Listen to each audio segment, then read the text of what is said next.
আসসালামু আলাইকুম। এডুকেশন পেজে তোমাদের সকলকে স্বাগতম। আমি তোমাদের জীববিজ্ঞানের যে 14টি চ্যাপ্টার আছে এই চ্যাপ্টারের উপর ক্লাসগুলো নেব। তোমরা যদি ধারাবাহিকভাবে ক্লাসগুলো করো, ইনশাল্লাহ তোমাদের স্কুলে ফাইনাল, বোর্ড পরীক্ষা এবং বোর্ড পরীক্ষার পরে যে কলেজের অ্যাডমিশনগুলো আছে সেখানে কোনো সমস্যা হবে না।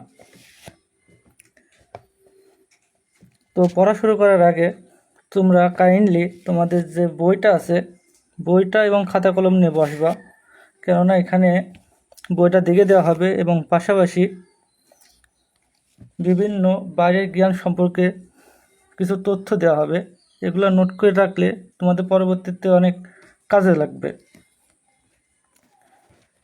তো আমরা যে বিষয় নিয়ে আজকে পড়ব সেটা হলো জীবন পাঠ। তার আগে আমাদের জেনে নিতে হবে জীববিজ্ঞান কী। তো জীববিজ্ঞান বলতে আমরা এমন একটা বিষয়কে বুঝি যে বৈজ্ঞানিক গবেষণার মাধ্যমে জীব সম্পর্কে যে তথ্যগুলো আমরা পেয়ে থাকি তাই হলো জীববিজ্ঞান। এবার প্রথম অধ্যায়ে রয়েছে জীবন পাঠ, অর্থাৎ আমরা জীবন সম্পর্কে যে তথ্যগুলা এখন জানবো তাই হলো জীবন পাঠ। জীবন পাঠ বলতে প্রথমে আমরা যে বিষয়টা বুঝি, জীব অর্থাৎ যাদের জীবন আসে। জীবন আছে বলতে উদ্ভিদ এবং প্রাণী, এটাই। আর জীববিজ্ঞানের এই অধ্যায় শেষে আমরা জীববিজ্ঞানের ধারণা, এর শাখাগুলো, শ্রেণীবিন্যাসের ধারণা, এর প্রয়োজন, পদ্ধতি, গুরুত্ব এগুলো সম্পর্কে ভালোভাবে জানতে পারবো।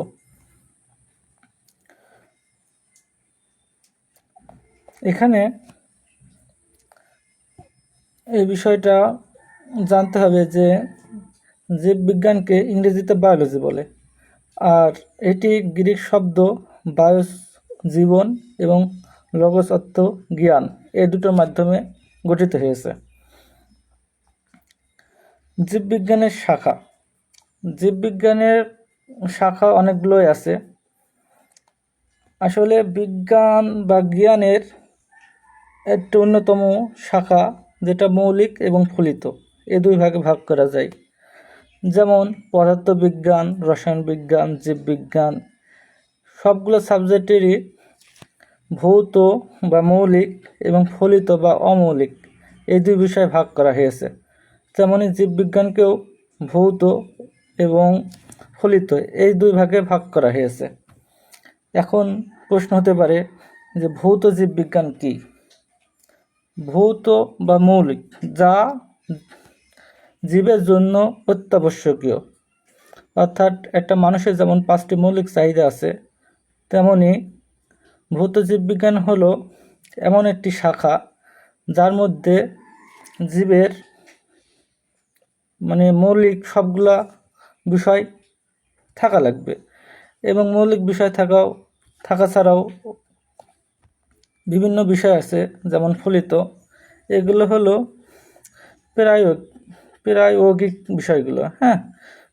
এগুলা মৌলিকের মতো না, কিন্তু গুরুত্বপূর্ণ। তো আমরা আজ যে বিষয় নিয়ে জানবো সেটা হলো ভৌত জীববিজ্ঞানের যে বিষয়গুলো আছে। যেমন প্রথমে যেটা রয়েছে অঙ্গ সংস্থান বা মরফোলজি, ইংলিশগুলো অবশ্যই জানা লাগবে। অঙ্গ সংস্থান বলতে কি বোঝানো হয়েছে? অঙ্গ সংস্থান বলতে সার্বিক অঙ্গস্থানিক ও দৈহিক গঠন, অর্থাৎ দৈহিক গঠনকে আবার দুই ভাগে ভাগ করা হয়, একটা হলো এক্সটার্নাল এবং একটা ইন্টারনাল, অর্থাৎ বহি অঙ্গসংস্থান এবং অঙ্গসংস্থান। তারপরে যে বিষয়টা খুবই গুরুত্বপূর্ণ সেটা হলো শ্রেণীবিন্যাসবিদ্যা বা ট্যাক্সোনমি। এই ট্যাক্সোনমির ভিতরেই মূলত জীবের শ্রেণীবিন্যাস এবং তার রীতিনীতিগুলা আলোচনা করা হয়। এখন তোমাদের প্রশ্ন আসতে পারে যে জীবের শ্রেণীবিন্যাস বা রীতিনীতিগুলা কোন শাখায় আলোচনা করা হয়? সেক্ষেত্রে অবশ্যই উত্তর হবে ট্যাক্সোনমি। তারপর যে বিষয়টা আসছে সেটা হলো ফিজিওলজি বা শারীরতত্ত্ববিদ্যা, অর্থাৎ এখানে জীববিজ্ঞানের যে জৈব রাসায়নিক কার্যাদি যেমন শ্বসন, রেচন, শ্বসন, রেচন, সালোক সংশ্লেষণ এ বিষয় নিয়ে আলোচনা করা হয়। অর্থাৎ বিভিন্ন মানে শরীরের যার মাধ্যমে কাজগুলো আর কি হয়, যেমন ডাইজেস্টিভ সিস্টেম, তারপরে রেসপিরেটরি সিস্টেম, সালোক সংশ্লেষণ উদ্ভিদের জন্য এগুলো আর কি প্রয়োজন। 4 নম্বরে যেটা আসছে সেটা হলো হিস্টোলজি। এখন হিস্টোলজি শাখায় কি আলোচনা করা হয়, জীবদেহের যে টিস্যু আছে এবং এর বিন্যাস, কার্যাবলী, উদ্ভিদদের যেমন টিস্যু থাকে, প্রাণীদেহ টিস্যু থাকে, এগুলো নিয়ে হিস্টোলজিতে আলোচনা করা হয়। এটা এমসিকিউর জন্য খুবই গুরুত্বপূর্ণ যে জীবদের টিস্যুগুলো কোথায় আলোচনা করা হয়, এমসিকিউতে আসতে পারে, সেক্ষেত্রে হিস্টোলজি হবে। ভ্রূণবিদ্যা বা এমব্রায়োলজি। ভ্রূণ শব্দের অর্থ দ্বারা বোঝানো যাচ্ছে যেখানে জনন কোষের উৎপত্তি, নিষেক, জাইগোট এগুলো নিয়ে আলোচনা করা হয়। তারপর যে বিষয়টা আসছে কোষবিদ্যা বা সাইটোলজি। কোষ দ্বারা এখানে বোঝা যাচ্ছে এখানে কোষের গঠন, বিভাজন, যা আমরা পরবর্তী চ্যাপ্টার থেকে আরও ভালোভাবে জানতে পারবো। 7 নম্বরে যে বিষয়টা আসছে সেটা হলো জেনেটিক্স বা বংশগতিবিদ্যা। এখানে জিন এবং জীবের বংশগতি সম্পর্কে আলোচনা করা হয়েছে। তারপর যেটা আছে ইভলিউশন বা বিবর্তনবিদ্যা। এখানে প্রাণীর বিকাশ, জীবের বিবর্তন এগুলো জানা হয়। অর্থাৎ বিবর্তনের মাধ্যমে অনেক প্রাণী পরিবর্তিত হতে হতে আসছে, এগুলোর বিবর্তনবিদ্যার ভিতরে আলোচনা করা হয়। বস্তুবিদ্যা বা ইকোলজি, যা আমাদের আশেপাশে যে পরিবেশের সাথে জীবের যে আন্তঃসম্পর্ক, এটা হলো বাস্তুবিদ্যা। এরপর যে জিনিসটা আছে সেটা হলো এন্ডোক্রাইনোলজি। এন্ডোক্রাইনোলজি বলতে জীবদেহে যে হরমোন আছে, আমাদের যে বৃদ্ধি, তারপরে দেহের যে শ্বসন হার বলো, কিংবা আমাদের যে পরিপাকের যে বৃদ্ধি বলো, কিংবা পরিপাকের যে সময়টা বলো, এটা হলো এন্ডোক্রাইনোলজির ভিতর পড়ে। এবং সর্বশেষ যেটা আসে সেটা হলো জীব ভূগোল, অর্থাৎ পৃথিবীর বিভিন্ন ভৌগোলিক সীমারেখায় জীবের বিস্তৃতি, অর্থাৎ কী পরিমাণ কোথায় কী আছে। যেমন অ্যামাজন জঙ্গলে যা থাকবে তা তো আর এই আমাদের বাংলাদেশে থাকবে না, এটাই। তারপরে যে বিষয়টা থাকছে ফলিত জীববিজ্ঞান। ফলিত জীববিজ্ঞান অর্থাৎ যেগুলো মৌলিক না কিন্তু আমাদের জীবনের জন্য প্রয়োজন, এগুলো হলো ফলিত ভিতর প্রথমে যেগুলো আসছে সেগুলো হলো জীবাশ্ম বিজ্ঞান। অর্থাৎ আমরা প্রাচীনকালে জীবের যে বিবরণ এবং জীবাশ্ম সম্পর্কে যেসব জ্ঞান আহরণ করতে পারি তা হলো জীবাশ্ম বিজ্ঞান। তারপর যেটা আসছে পরজীবী জীব পরিসংখ্যানবিদ্যা, জীব পরিসংখ্যান বিষয়ক বিজ্ঞান। এগুলা ফলিত জীববিজ্ঞানের ভিতরে যেগুলো আছে আর কি, এগুলো তোমাদের জানা লাগবে। যেমন জীবাশ্ম বিজ্ঞান, জীব পরিসংখ্যানবিদ্যা, পরজীবীবিদ্যা, অর্থাৎ পরজীবী যেগুলো আছে ওগুলো সম্পর্কে, মৎস্য বিজ্ঞান মাছ সম্পর্কে, কীটতত্ত্বের জীবন, উপকারিতা অপকারিতা, তারপর অণুজীব বিজ্ঞান, মাইক্রোবায়োলজি, তারপর কৃষি বিজ্ঞান, চিকিৎসা বিজ্ঞান, জিন প্রযুক্তি, প্রাণ রসায়ন, পরিবেশ বিজ্ঞান, সামুদ্রিক বিজ্ঞান, বনবিজ্ঞান, জীব প্রযুক্তি এবং ফার্মেসি। তাছাড়াও রয়েছে বন্যপ্রাণীবিদ্যা ও বায়ো ইনফরমেটিক্স। এগুলো সম্পর্কে জানা লাগবে যে ফলিত জীববিজ্ঞানের ভিতর কোনগুলো আছে এবং সাথে ভৌত জীববিজ্ঞানের ভিতর কোনগুলো আছে। তাছাড়াও এগুলো ইংলিশগুলো খুবই গুরুত্বপূর্ণ, এগুলো নোট করে নিয়ে। এরপর যে জিনিসটা আসছে জীবের শ্রেণীবিন্যাস। জীবের শ্রেণীবিন্যাস বা ট্যাক্সোনমি, এটা সর্বপ্রথম ক্যারোলাস লিনিয়াস 2 ভাগে ভাগ করে, একটা উদ্ভিদ জগৎ আর একটা প্রাণী জগৎ। এই শ্রেণীবিন্যাস সর্বপ্রথম কে ভাগ করে? Carolus Linnaeus. এটা খুবই গুরুত্বপূর্ণ, মানে এটা পরীক্ষায় আসার মতো, মনে রাখতে হবে এই নামটা, ক্যারোলাস লিনিয়াস। আচ্ছা, জীববিজ্ঞানের উদ্দেশ্য, এটা অনুধাবনমূলক প্রশ্ন আসতে পারে যে শ্রেণীবিন্যাসের উদ্দেশ্য কী। তো শ্রেণীবিন্যাসের উদ্দেশ্য হলো প্রতিটি জীবের দল উপদল সম্বন্ধে জ্ঞান আহরণ করা। জীবজগৎ ক্যারোলাস লিনিয়াসের সময় থেকে এখনও পর্যন্ত প্রাণী জগৎ বা জীবজগৎকে 2টি শ্রেণীতে শ্রেণীবিন্যাস করা হতো, যার ভিতর একটি রয়েছে সুপার কিংডম 1 বা প্রোক্যারিওটা এবং super kingdom 2 eukaryota. Super kingdom 1কে আবার একটি ভাগে ভাগ করা হয়েছে, যেটা হলো রাজ্য 1 মনেরা, এবং সুপার কিংডম 2কে 4টে ভাগে ভাগ করা হয়েছে, রাজ্য 2 প্রোটিস্টা, রাজ্য 3 ফানজাই, রাজ্য 4 প্লান্টি এবং রাজ্য 5 অ্যানিমেলিয়া। অর্থাৎ মোট রাজ্য হচ্ছে 5টি এবং সুপার কিংডম হচ্ছে 2টি।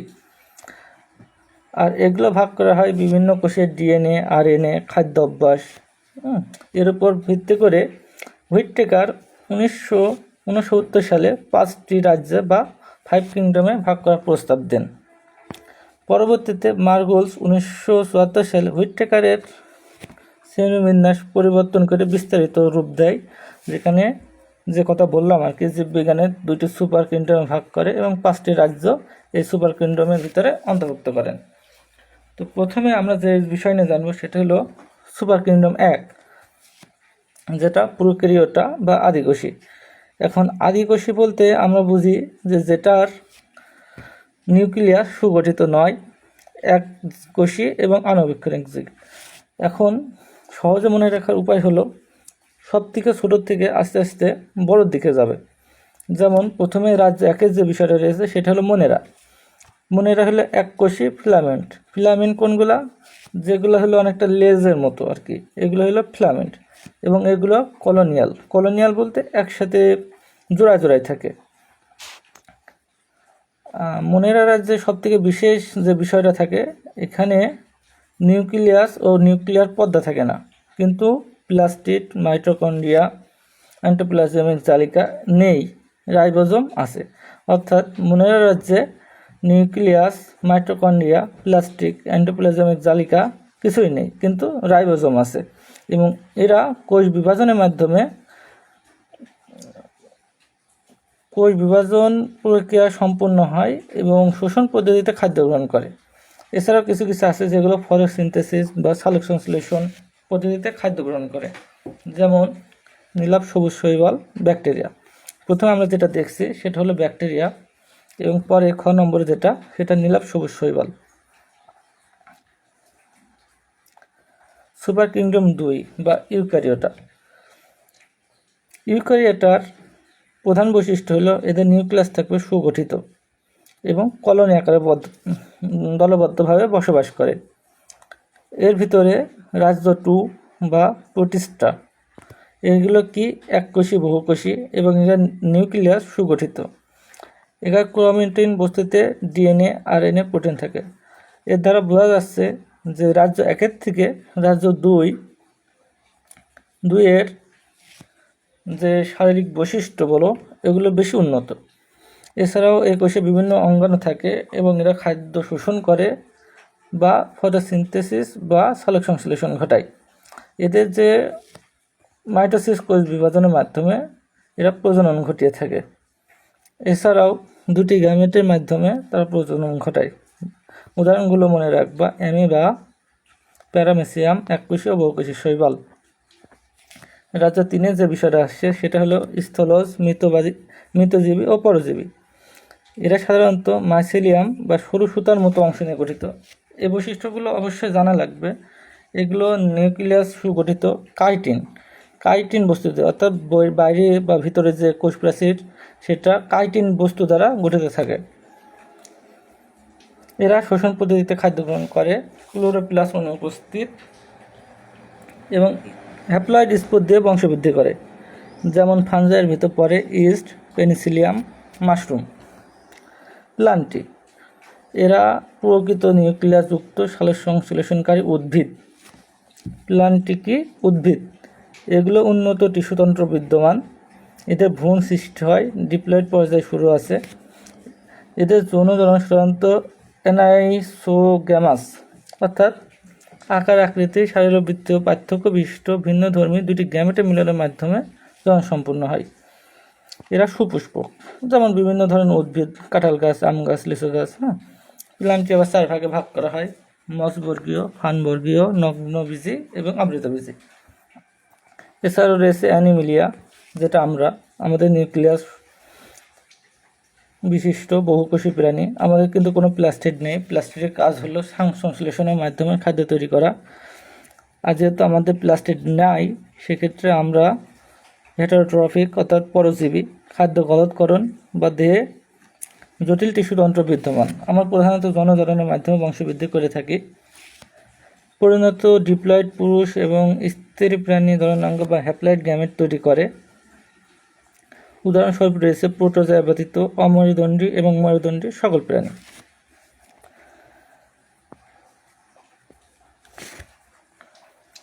এখানে বলছে টমাস ক্যালিবার জীবজগৎ প্রতিষ্ঠাকে প্রোটোজোয়া ও ক্রোমিস্ট নামে দুই ভাগে ভাগ করে।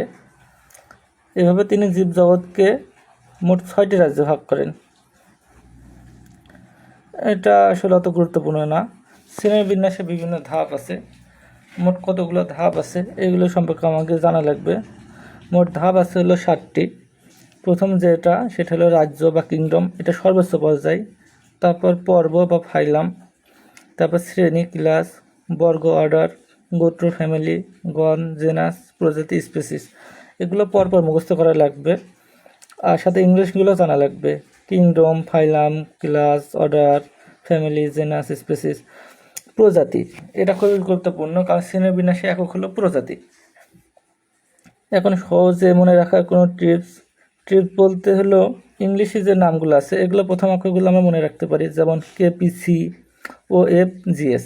হ্যাঁ, কেপিসি ও এফ জিএস। কেতে কি কিংডম, পিতে ফাইলাম, সিতে ক্লাস, ওতে অর্ডার, এফে ফ্যামিলি, জিতে জেনাস, এসে স্পেসিস। অর্থাৎ কেপিসি ও এফ জিএস। হ্যাঁ, এইভাবে মনে রাখতে পারো। আর শ্রেণীবিন্যাসের যে বিষয়টা থাকে সেটা হলো সর্বপ্রথমে হলো রাজ্য, তারপর পর্ব, তারপর শ্রেণী, বর্গ, গোত্র, গণ এবং সবার শেষে প্রজাতি। অর্থাৎ রাজ্যের উপসেট হলো পর্ব, পর্বের উপসেট হলো শ্রেণী, শ্রেণীর উপসেট হলো বর্গ, এভাবে।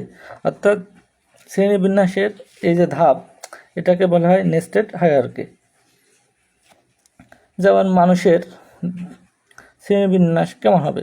হোমো স্যাপিয়েন্স, অনেকটা এরকম। রাজ্য কিংডম অর্থাৎ সবার উপরে যেটা থাকে সেটা হলো সুকেন্দ্রিক, কোষ বিশিষ্ট, বহুকোষী। তারপর যে বিষয়টা থাকে পর্ব, অর্থাৎ জীবনের কোনো এক পর্যায়ে নটকাট বা মেরুদণ্ড থাকে। শ্রেণী, শ্রেণীতে বাচ্চা দুধ খাওয়ায়। বর্গতে রয়েছে হলো ঘ্রাণ দৃষ্টি উন্নত। গোত্রতে রয়েছে শিম্পাঞ্জি, গরিলা, বানর। গণ বা হোমোতে রয়েছে দেহের অনুপাত মস্তিষ্ক সবচেয়ে বড়, খারাপভাবে দুই পায়ে হাঁটতে পারে। প্রজাতির ভিতর রয়েছে বুদ্ধিবৃত্তিকভাবে উন্নত, এগুলো আর কি।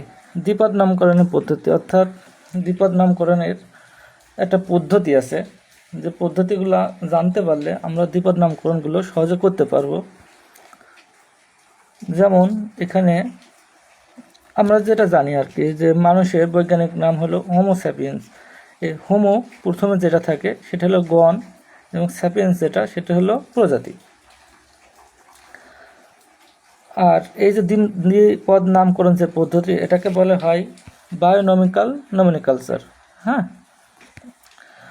আর এখানে উদ্ভিদের যে নামকরণ করা হয় সেটাকে বলা হয় ICBN, international code of botanical nomenclature, এবং প্রাণী যেটা করা হয় সেটা হলো international code of zoological nomenclature. এছাড়াও দ্বিপদ নামকরণ পদ্ধতি অনেকগুলা নিয়ম আছে। এখানে মোট নিয়ম আছে হলো 8টি। 8টি নিয়ম সম্পর্কে আমাদের জানা লাগবে। প্রথম যে বিষয়টা আছে সেটা হলো বৈজ্ঞানিক নামের দুটো অংশ থাকবে। প্রথম যেটা থাকছে সেটা হলো নামকরণ অবশ্যই ল্যাটিন ভাষায় ব্যবহার করতে হবে। দ্বিতীয় যে বিষয়টা থাকে, এই নামে দুটো অংশ থাকবে। প্রথমটি যেমন গণ, পরেরটা হবে প্রজাতি, যেমন ল্যাবিও রোহিতা। এটা রুই মাছের বৈজ্ঞানিক নাম। এখানে ল্যাবি হলো গণ, রোহিতা হলো প্রজাতির পদ। এবার জীবজগতের যে আরেকটি নিয়ম শ্রেণীবিন্যাসের দ্বিপদ নামকরণের, সেটা হলো একটি জীবের জন্য একই নাম, অর্থাৎ অন্যান্য জীবের জন্য অবশ্যই নামটা ইউনিক হওয়া লাগবে, অর্থাৎ পৃথক হওয়া লাগবে। কোনো সময় কোনো জীবের নাম একই হওয়া যাবে না। বৈজ্ঞানিক নামের আরেক দ্বিপদ নামকরণের আরেকটি বিষয় যেটা থাকছে, প্রথম অক্ষর অবশ্যই বড় হাতের হওয়া লাগবে এবং বাকিগুলো ছোট হওয়া লাগবে। তারপর যে বিষয়টি আসছে সেটা হলো লেখার সময় অবশ্যই ইটালিক অক্ষর, অর্থাৎ বাঁকা বাঁকাভাবে লেখা লাগবে। আর যদি বাঁকা বাঁকাভাবে লেখা না হয়, সোজা করে লেখা হয়, সেক্ষেত্রে যে 6 নম্বর যে নিয়ম, অবশ্যই নিচেই একটা আন্ডারলাইন দেওয়া লাগবে, আলাদা আলাদা করে আন্ডারলাইন দেওয়া লাগবে। এবং যে বিষয়টা থাকছে যে বিজ্ঞানী এবং একই জীবকে বিভিন্ন নামকরণের ক্ষেত্রে যিনি সর্বপ্রথম ওই নামটি করবেন তার অগ্রাধিকার আগে থাকবে। এবং এটাকে সংক্ষেপে লেখা যায়, যেমন হোমো সাপিয়েন্স, এটাকে এল দিয়ে 1758 বা সহজে সংক্ষিপ্তভাবে প্রকাশ করা যায়। এবার আমরা যে বিষয় নিয়ে জানবো সেগুলো হলো জীবের যে দ্বিপদ নামগুলো আছে, যেমন ধানের অরাইজা সেটিভা, পাটে যেটা আছে সেটা হলো কর্কোরাস ক্যাপসুলারিস, আম ম্যাগনিফেরা ইন্ডিকা, কাঁঠাল আর্টোকার্পাস হেটারোকাইফিলাস, হেটারোফাইলাস। শাপলা যেটা আছে সেটা হলো নিমফিয়া নাউসালি। জবা হিবিকাস রোজা সিনেনসিস। কলেরিয়া জীবাণু যেটা সেটা হলো ফিব্রিও কলেরা। ম্যালেরিয়া জীবাণু যেটা আছে সেটা হলো প্লাজমোডিয়াম ভাইভ্যাক্স। আরশোলা যেটা আছে সেটা হলো পেরিপ্ল্যান্টিনিয়া আমেরিকানা। মৌমাছির হলো অ্যাপিস ইন্ডিকা। ইলিশের হলো টুনিওলোসা ইলিশা। কোনো ব্যাঙের যেটা আসে সেটা হলো ড্রুট্রাফিনাস মেলানোসিস্ট্রিকাস। দোয়েলের যেটা আছে Copsychus saularis, royal Bengal tiger, Panthera tigris এবং মানুষের হোমোস্যাপিয়েন্স। আজ এতটুকুই ছিল অধ্যায়তে। পরবর্তী অধ্যায় যে বিষয়টা থাকছে সেটা হলো জীবকোষ ও টিস্যু, যা আমরা যে মিওসিস, মাইটোসিস এগুলো সম্পর্কে জানতে পারবো। পরবর্তী ক্লাস দেখার জন্য তোমাদের সকলকে আমন্ত্রণ। ধন্যবাদ সকলকে।